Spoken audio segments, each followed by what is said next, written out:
I'm Dr. Cuellar. To start, I just want to make sure that everyone knows that we have a launch party tomorrow in Weslaco at 6:30. It's from 6:30 to 8:30. Unfortunately, there's a Cowboys game during it, but I won't speak for too long. So everyone's invited. It's at the House of Orange Blossom in Weslaco, Texas. Hello, everybody. Thank you, Dr. Cuellar. Finally have you Yes, interview. I've been trying to get you since for day a while. one. Yes, I mean, 2 months since I met you. It's Yes. been 2 months. So thank you for taking the time to be here on my humble podcast. So I'm going to get started, if that's okay. Yeah, and I apologize. We've been missing each other. I didn't realize how crazy this campaign work is. I have a newfound respect for people. Shout out to Michelle Vallejo doing it twice, both the primary and the general. It's hard work. Crazy. Crazy. It is. It is not for the faint of heart. So anyway, I've heard those words before from other people, not for the faint of heart. That's exactly right. I mean, but look, I've been listening to your podcasts and I am very intrigued. I'm a science teacher. Um, I'm going to put it out there here, first time ever. I get accepted into Galveston, UT, the medical school, but I was on a conditional basis. So I needed to take a class, classes for a year, and then that would guarantee me getting in. And just so you Sounds like the know, JAMP program or something like that. yeah, because I had all my classes, all my credits, and for instance, for my organic chemistry, one of my labs, I had gotten a C, and I needed, something higher. But so, y- your podcast hooked me because I am a prime example of someone that needed more support. Yeah, And my father was not in the picture by then. Anyway, yeah. but I want to talk about you. Okay. This is why I want to talk to you, and this is why I am very excited because I see myself in you as a woman, single mom. I'm not a single mom, but I just have a lot of respect for that. And so I can relate to you a lot. So anyway, move on. So you went from the ER to the campaign trail.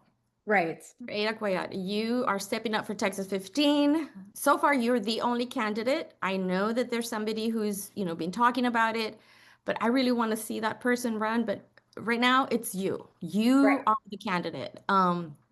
So I just want to know more about you because I Sure. don't know other than your podcast, right? And I Right. wanted to people to get to know you on a more personal level. So, anyway, so let me start the episode now. Okay. Hello, everyone, and welcome back to the podcast. Today, I finally got to sit down with Dr. Ada Cuellar, ER doctor, Valley native, and now candidate for Congress in Texas 15. In this episode, we're going to mix it up and we'll start with some fun Gen Z style questions. And yes, the great Valley debate, Speedo Papa with ketchup or mayonnaise. It's a thing. It's a thing. And of course, we'll shift into why she's running and why she's and things that she's learned in the ER, the issues facing South Texas, and the rest of the country is the issues facing South Texas that the rest of the country is sleeping on, and her Right. vision for the RGV 10 years from now. So let's get into it, getting to know Dr. Ada Cuellar, like I do. I would say neither. I'm not a Really? scroll on TikTok. I'm only on TikTok for campaign purposes at this point. I don't really wake up early to go to the gym. I go to the gym, but I go after I drop off my daughter or on Uh-huh. Saturday mornings around 9 a.m. Uh-huh. Tell us a little bit more about your daughter, if that's okay. She's 11 years old. She's in sixth grade. And she plays tennis. She doesn't really want to, but she plays. I love tennis. Okay, I'm all right. My family's a tennis family, so it's a great sport. I can vouch for that. So, okay, the biggest question, bum bum bum. Tiro papas, atapulga, ketchup, or mayonnaise? I'm ketchup all the way for everything. I think mayonnaise is gross. Ew, ew, ew, ew, ew. I'm not Okay. sure if it's gross, but it's just not my favorite, and I'll go with Okay. ketchup every time. All right. All right. While you were at UTRGV Vaqueros, were you a basketball game kind of person or were you studying at the library all the time? I studied a lot, and it was more at home in my apartment, Oh, so I didn't really go to the games. No, not really. Are you a basketball fan? I'm a huge basketball fan.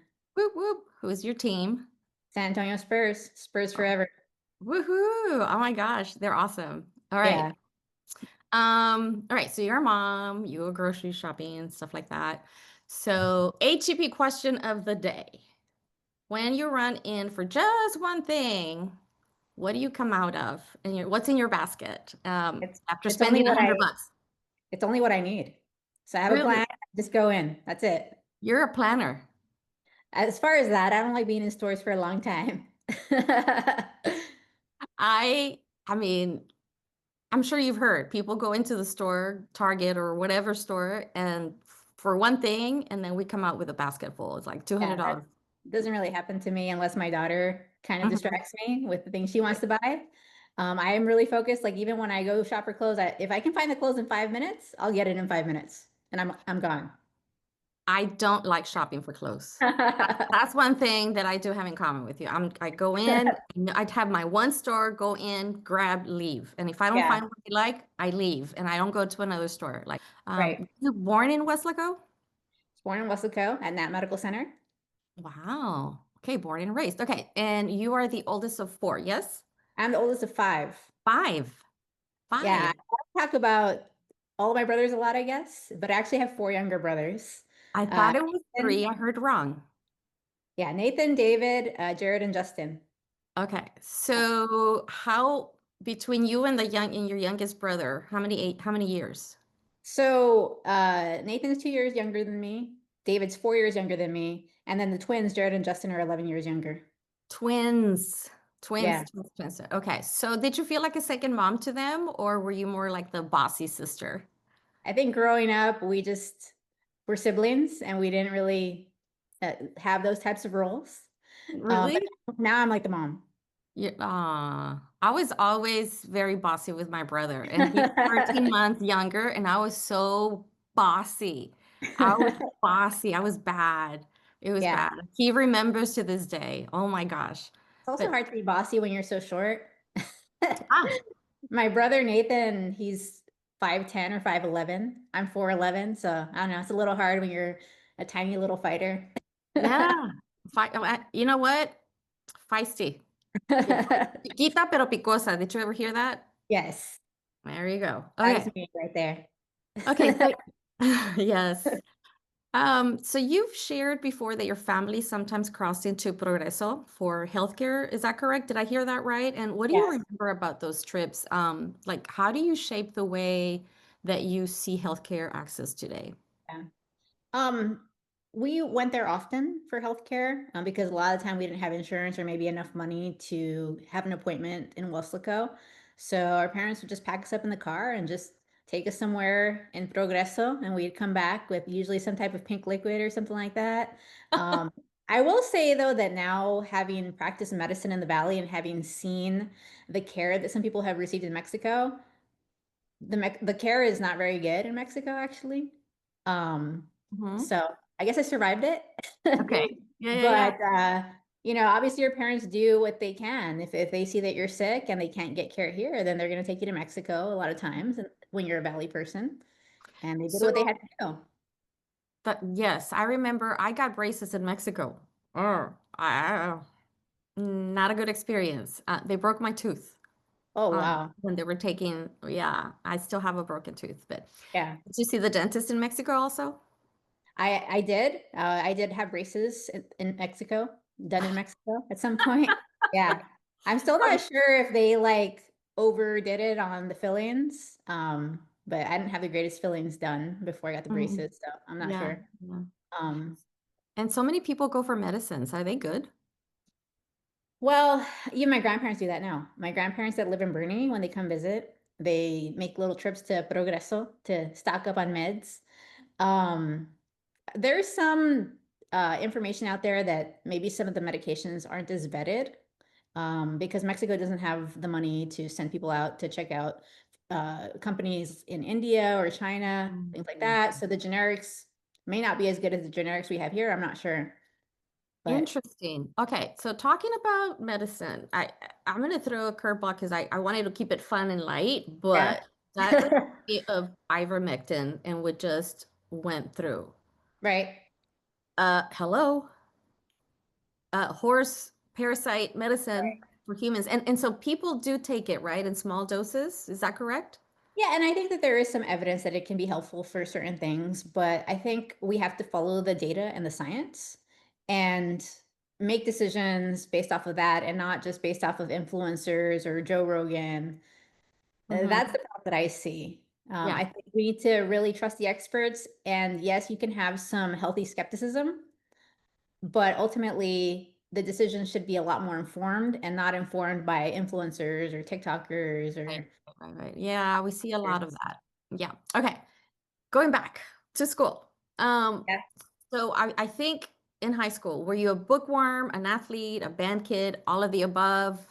Did I you was, sit to Whataburger after a football game? and I was in sports. I was in basketball and softball. Oh, cool, cool, Yeah. cool. Nice. Okay. Football games, Friday Night Lights, were you I out there? went to some football games, but I really didn't go to too much. I didn't have my own car and Mm-hmm. sometimes didn't have a ride, so I didn't go to too many football games. I got it. I got it. I mean, because Weslaco is very proud of their football, rightly so. They've always had a good program, very competitive. So a lot of people talk about it. Oh, Um, wow. I'm not following enough, apparently. what's that? I'm not following the football enough. Well, I mean, we get older, we're busy, we're working. Yeah. But yeah, I'm not gonna say anything more about football because I don't know that much, but I know that part. Anyway, but what was your favorite song band in high school? Like the one or maybe something you hear on the radio that takes you back. It's like, high school. High school, I was a Nirvana person, Ah, more alternative rock. okay, cool. I love Nirvana. I still listen to that type of music. Okay, wonderful. Okay, so you're an ER doctor.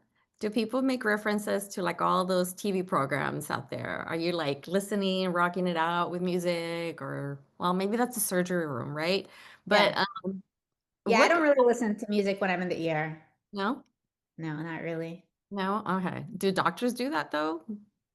Not really. I mean, especially if you're in a busy ER, there's not really time to kind of chill out and listen to music. And I think you might get distracted by the Hmm. music.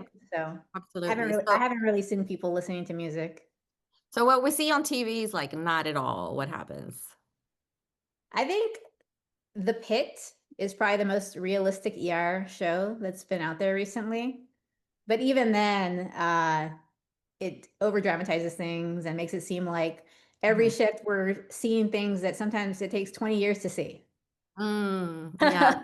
It's like all this weird diseases, all of a sudden they come very Yeah, common. Okay. right. So if your campaign had a theme song, what would it be? Eye of the Tiger. Wow. I'm a Love fighter. fighter, fighter. Yeah, I know you say that a lot in your podcast. Okay. And Yeah, chiquita pero picosa. because I really am. And I'm going to throw punches the whole time against Monica de la Cruz. I mean, yeah, throwing punches. Yeah, perfect song. Yeah. Yeah. I'm surprised to hear that. Yeah, yeah, yeah. Okay. And that's a little bit, you were younger, because you're 43, right? I'm 43. Yeah, you're a lot I've watched all younger. the Rocky movies, and I lived in Philadelphia for residency and have run up the steps that Rocky ran up. And also took pictures with the Rocky statue. OMG. Okay, so this feels like it's come to a full circle moment, I think. I mean, it sounds Totally. like it. OMG. Okay. All right. I should do more interviews like this. This is fun. More I'm fun. having fun. I hope you are too. Yeah, Okay, so long ER shifts, long days on the campaign trail. I know you're, just getting started. And from what I can tell, you've had long days already because I couldn't get you to interview you. right. Um, what is your comfort food? Are you like a taqueria person? Do you have a taco spot loyalty? Stripes at the gas station? Like, what's your comfort food? Comfort food is probably just popcorn and pickle. With a little snack. When we do get tacos, usually we get the Q taco from Stripes. Ooh, yum. Is that what was served at your house, maybe? Not really, but it's just amazing that Stripes has great homemade tacos, and the key taco is the perfect one, especially for special occasions when we're all together as a family during the holidays. Laredo Taco Company. The Yes. best. The best. Love Yeah. it. Love it. Love it. And I'm glad there's one near my house. We go there sometimes on Sundays. My tacos are good, but their tacos are Better. better. Better. Okay. And what's something that would surprise people about you? Maybe you have a hidden talent, a quirky habit, maybe a guilty pleasure TV show. I think it's that I'm a huge sports addict. I haven't had as much time because of law school, but when I do have time, I watch a lot of NFL, a lot of NBA. I also now watch tennis, more so because my daughter's been playing. So Yeah. I'm very into sports. I'm on two fantasy football teams this year. Really? Wow. I could never get into that fantasy football. Yeah, And when it's very annoying, but somehow I'm back in two leagues this year. Wow. If I watch football, it's college football, Longhorn Yeah, fan here. Okay, you can only pick one. Thinking, in the mornings, coffee or pan dulce. coffee. I'm a big coffee person. Oh, I thought you would say that. Okay. I thought you would say that. Me, pan dulce. Dulce, yes. All right. Selena or Beyonce? Selena, Really? of course. Ooh, what's your favorite song? Beady Beady Bam Bam. Kitty Bom Bom, of course. Yep. Oh, I love it, love it. Okay. So I feel like I know you already. Well, there's a lot more. There's a lot more, We're but only no, scratching the surface.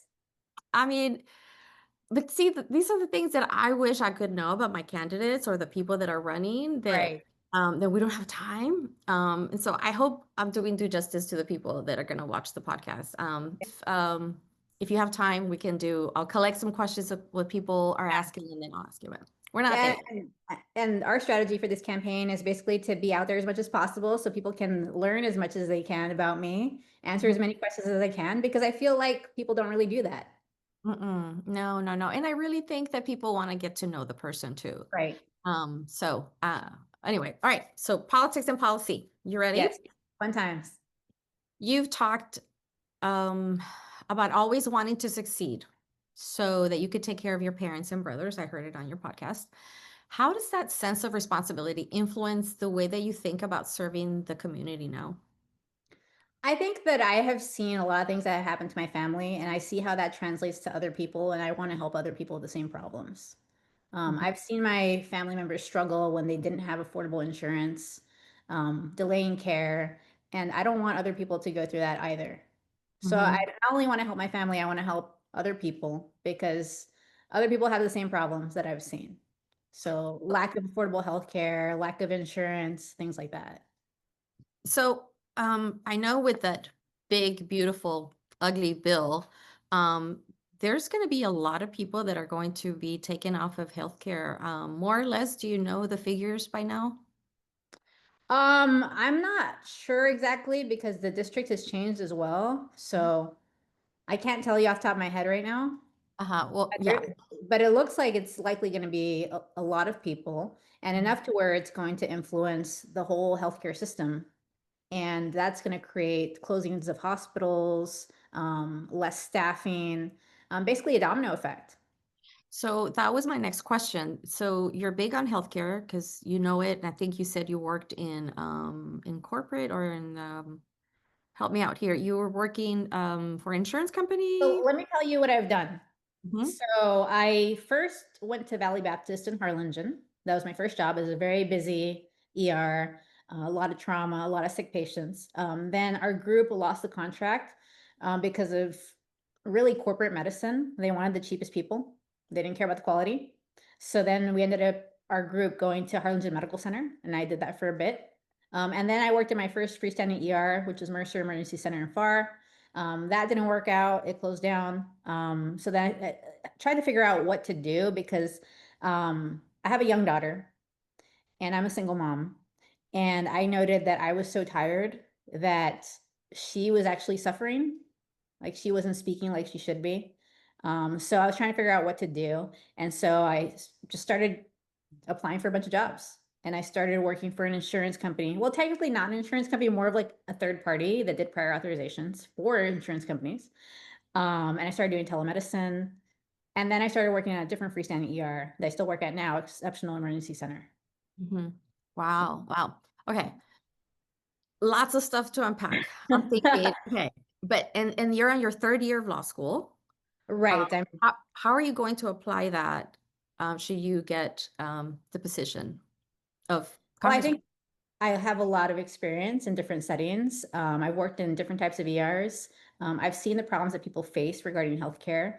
And even being inside of an insurance company prior authorization system, I learned something there too, which is basically that the insurance companies aren't providing any value.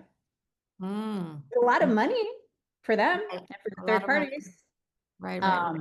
And then really they do play by the book. They follow the guidelines. They're looking at what the societies say as far as what's the proper medical care, but they're using that to their advantage to Mhm. basically create work for themselves and make a lot of money.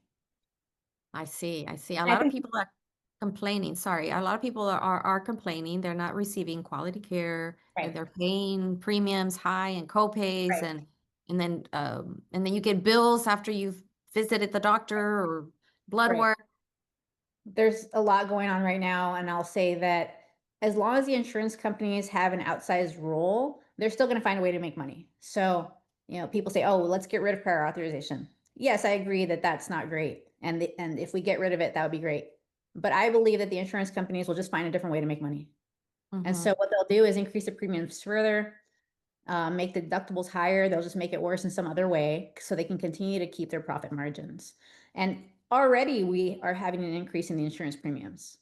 And So, already I'm seeing patients that are delaying care because everything's so expensive. Their health care plan's terrible. Their deductible's so high. Their copay so high. so then what are the solutions that you plan? Uh, Obviously, you're not in office and you legislate. It's not just a one person. So what are Right. the things that you would work on? Yeah. So I think there's a lot because, first of all, we have a very unhealthy country. So I think it should start in kindergarten. I think that the schools need to implement a lot more health, nutrition, and physical education. And I think that it should be serious, not just a bunch of talk like RFK is doing. I think a lot could be done for public health by teaching kids, obviously not in kindergarten, but teaching kids how to cook nutritious meals, how to read a label and determine which pasta sauce is healthier than the other. And also like doing things as far as teaching someone how to treat a cold. Yep. Yeah. A How do lot we of the so reason that I have bad online reviews is because I had telemedicine patients who wanted me to prescribe antibiotics that were not indicated. So imagine what we could do if we could teach kids in K through 12, okay, this is the process of a viral upper respiratory infection.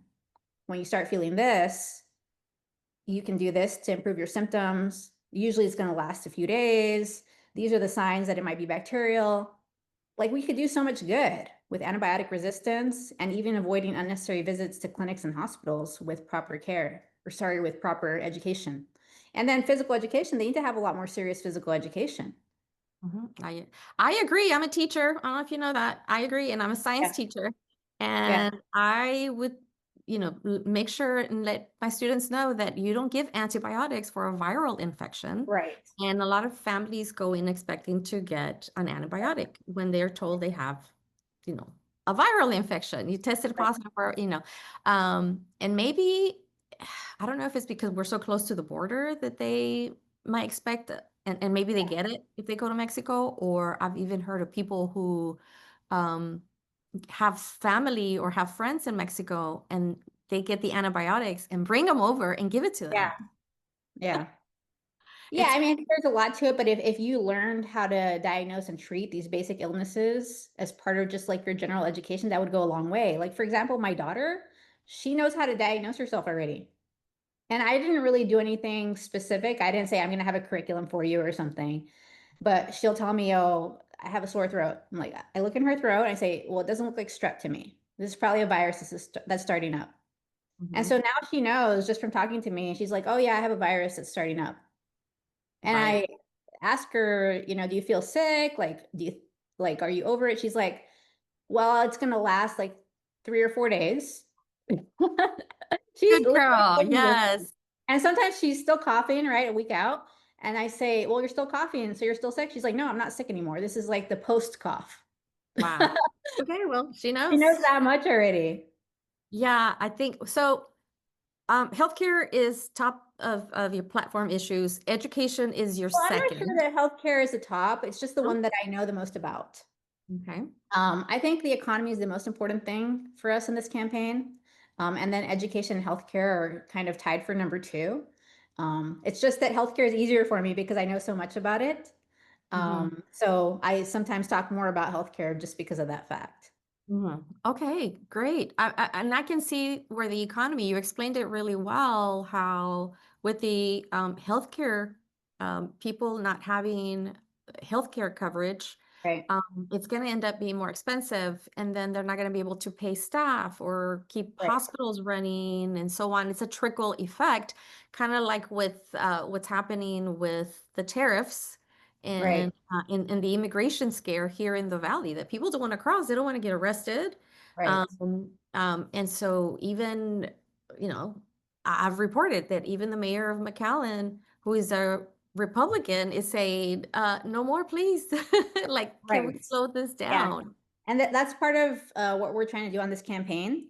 The reason we need to talk to a lot of people, do a lot of podcasts, do a lot of interviews is because we have to keep explaining like things are connected. It's hard sometimes to see that when you're in our current society where it's easy to get isolated. And it's not people's fault that they're getting isolated. There's so many factors. Like some factors are that the economy is bad. Mhm. And if you have to work a lot of hours, maybe you don't have the time to go out and connect to the community and realize how things are connected. Absolutely, absolutely. I am a big critic of Monica de la Cruz. I'll say it over and over and over. Yeah. I started doing this independent journalism. It's really weird to call myself an independent journalist. Really, I've been doing a lot of research, and I've all her claims or everything that she posts, I look it up, I research it, and it's lies. It's Right, lies. And she takes credit for Biden's right, administration's bills, whatever he's done. And so some of that money is barely trickling down now. And we're right, seeing the effects of the Biden's administration, the money that he put into the infrastructure bill and other things. And she's taking credit. right. Yeah, there are a lot of problems with Monica de la Cruz. To begin with, I don't think she really understands the issues or cares to understand. I don't think she's a serious person. I think that her main goal at this point is to stay in office and to placate Trump. And we need someone way smarter, way more serious, who's ready to fight for this district. And so that leads me to the next question. Okay. Well, I know you don't have much time. I mean, I can be talking to you for a while. Um, so if you had the power to pass one law tomorrow to improve the life of District 15, what would it be? That's a tough one. I think it would start with healthcare. I think when we talk about isolation, it's important to consider that because people see that other people are getting affordable healthcare and that they can't get it. And they're looking at the wrong culprit.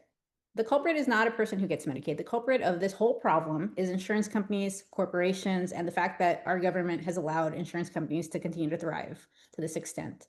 So for me, if we could pass a law that people can buy into Medicare, the people who are in that gap, that would be the one law that I'd pass right now. That is very interesting. And you're right. There's a lot of people who are upset, sad that they're getting free everything. They're Right, getting all these food stamps and they're getting free right. healthcare, and but they're still struggling. Right, right. And And, it's hard to see it because you have to be connected to people like that to really know. And when you're not connected, it's hard to see. So it's not that people are bad, it's just that it's hard to see. And we just have to keep explaining that the real culprits with this problem are insurance companies, corporations, and like I said, our government has allowed the insurance companies to thrive, letting them be involved in the Affordable Care Act, letting them be involved in Medicare Advantage. And all it's doing is costing a lot and not really improving our care.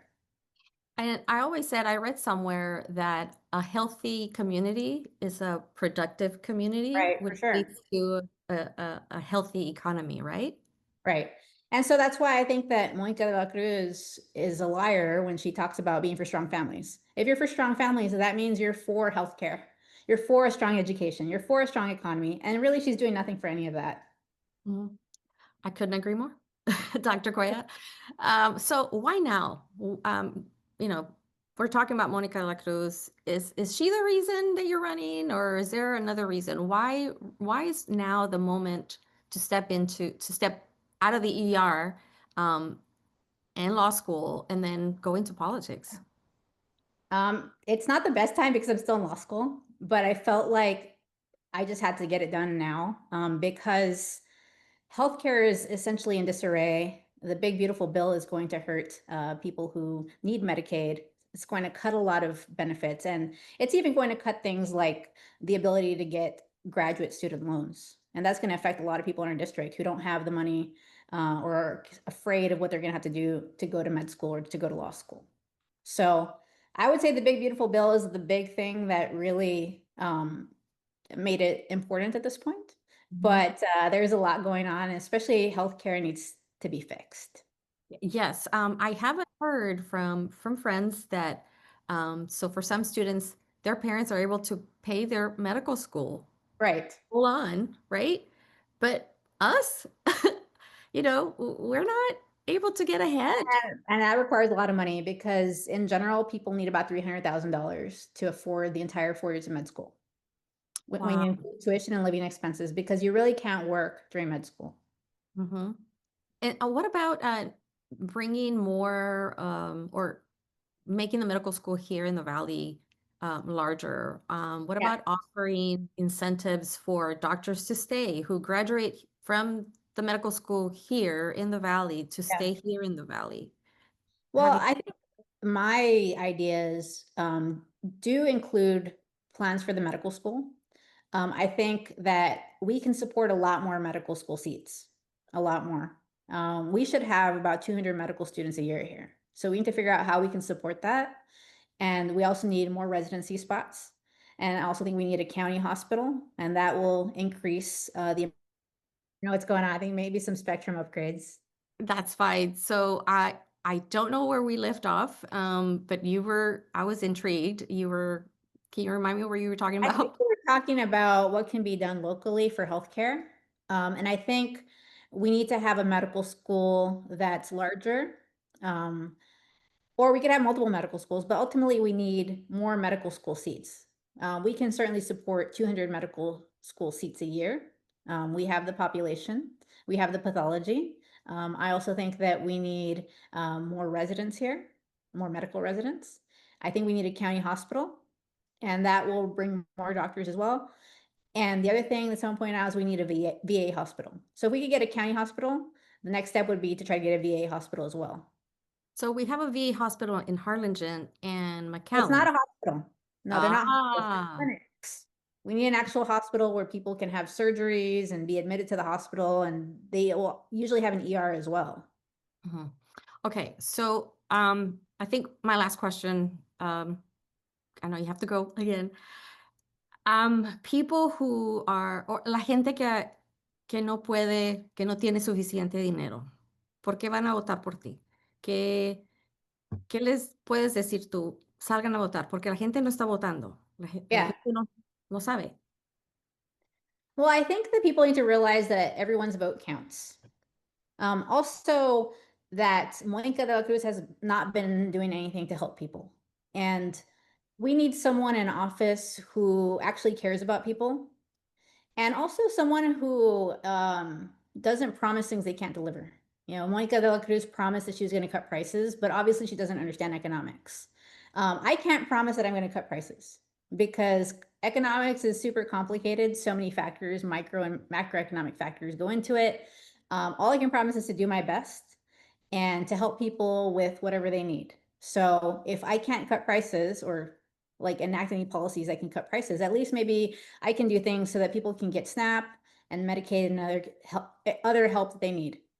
Mhm. Muy bien, muchísimas gracias, Doctora Cuellar. Thank you so much. I'm going to go ahead and let you go. We covered a lot. I hope I get a second interview with Yeah, you. for sure. Thank you. And so thank you so much again for being here, from being the big sister and the protector of brothers, not the bossy one, to those trips to Progreso and to the ER and the campaign trail. You have lived many parts Right. of the Valley story. You have Yes. lived in many parts of the Valley story. This was fun, and it reminded me that personal politics really, uh, it's fun. Yeah. So best of luck to you, and we'll be cheering you on here in the Valley, and hope to see you soon. And then I plan to attend your launch this Thursday. And I think people should listen to the podcast too, Campaign the Cuellar, because I'll continue to tell more stories. All right. Thank you so much. Have a great day. All right, you too.